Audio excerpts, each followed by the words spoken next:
kite hookup. There we go. It feels like we got a really good one on the Cadence Kite. Oh yeah, oh yeah. Come on, stay pegged. It cuts your plug erratic back and forth. 6 to 8 foot changes in depth. Surges your plug forward, surges your plug back. There we go, baby. And they are loving it, let's just say that. Probably about 2.5, 3 pounds there. We got another fish on our kite. just light them up. Oh dang, that's a hog. Looked over, drag was peeling off. Oh, get in the net. That's a big one there. That fish is all of 4, 5 pounds.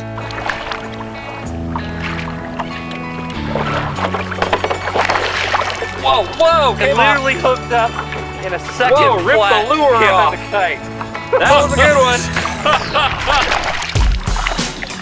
Yeah!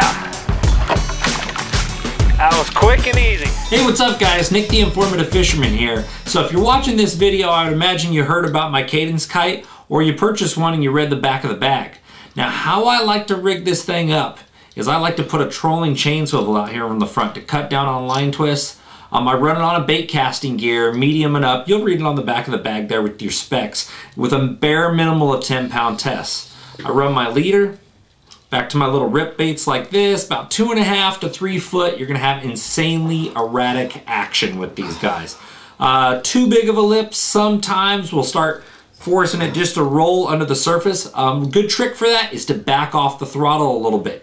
This thing's cutting side to side and giving your bait so much action, you don't have to troll nearly as fast as you normally would to get those rip baits working, because this thing's cutting and it's surging for you. So you can jump back and forth with your rip baits with this at a much slower speed and hang in the strike zone a lot longer and show those fish something they've never seen before. You know, when we first started developing this guy, it was probably, I would say, almost close to 3 years now, and this is the 92nd model. What you're purchasing is still my prototype version. I am still perfecting this thing to this day. The whole concept was to get this not to find the path of least resistance. With kites, it's designed to stay in the air. With diving things, it's designed to stay under the surface. The trick with this Cadence Kite was to get it to come up, skip back and forth, go down, come up, skip back and forth, and go down. So the trick was to get it to constantly fail at planing and constantly fail at diving. And when you put your bait behind there, it gives so much surging, loop cutting side to side. When it hops, your bait skips. When the loop size changes, your bait kind of pauses and then accelerates again, which triggers those fish into striking. You'll see along in this video, I'm actually cracking some very large size good fish behind this bad boy right here. We got a rolling chain swivel that we run with that snap right there that runs back to the leader. You could do finishes on here. A lot of people are asking me, oh, how come you didn't put nickel or gold or something on there? Well, it's clear. So a lot of the time when this thing's up breaking the surface, you may see this flash, you may see that flash, and all they see is this little rip bait coming up there looking at that flashing. So oftentimes they think it's a bait fish with their guard down, which is absolutely fantastic because they crush it twice as hard. I've had trout come flying out of the surface with this thing in their mouth, just all aggressive trying to kill it. So now let me explain something with this. Your setback is crucially important. The further you get it back, the deeper and the wider the action is going to do. The higher your rod tip is with that line going into the water, it'll travel real wide. The lower your line length angle is to the water will shorten its traveling distance. And you want to spread them. You don't want to run them side by side. Sometimes they'll travel full lengths of the boat and you will get them to get crossed up that way. So you want to spread them by a bare minimal of 25 feet. Your line that's going further back, you want that rod to be higher. Your line that's going closer because it's going to travel back and forth. So you don't want your lines getting caught up with one another. The further one away, that rod's going to be higher in the rod holder and so on and so on and so on to where you can get one pointed perfectly upright. This thing's going to load up with the water. It's going to load your rod. When the fish hits it, it's going to change the direction. Wham! So it's already going to put pressure on the fish. So instead of picking up your rod and trying to set the hook on the fish, you don't need to do that at all. This thing's already putting load in your rod. Once the fish grabs it, it's going to change direction and drive the hooks home anyways. So all you have to do is pick up and start reeling, and that sucker's on there. So a lot of the guys that first got their hands on these, they go, oh, it looks fragile. It's going to break. This isn't acrylic, folks. This is polycarb. This stuff is near bulletproof. This is thin, extremely strong material. I've jumped on these, and they've shifted around a little bit, and I just crank it back over. They don't break.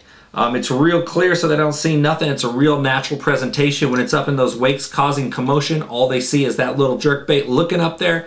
You could slow troll flies with 0.5 mile an hour with this thing. It just creeps around, slowly dives, comes back to the surface.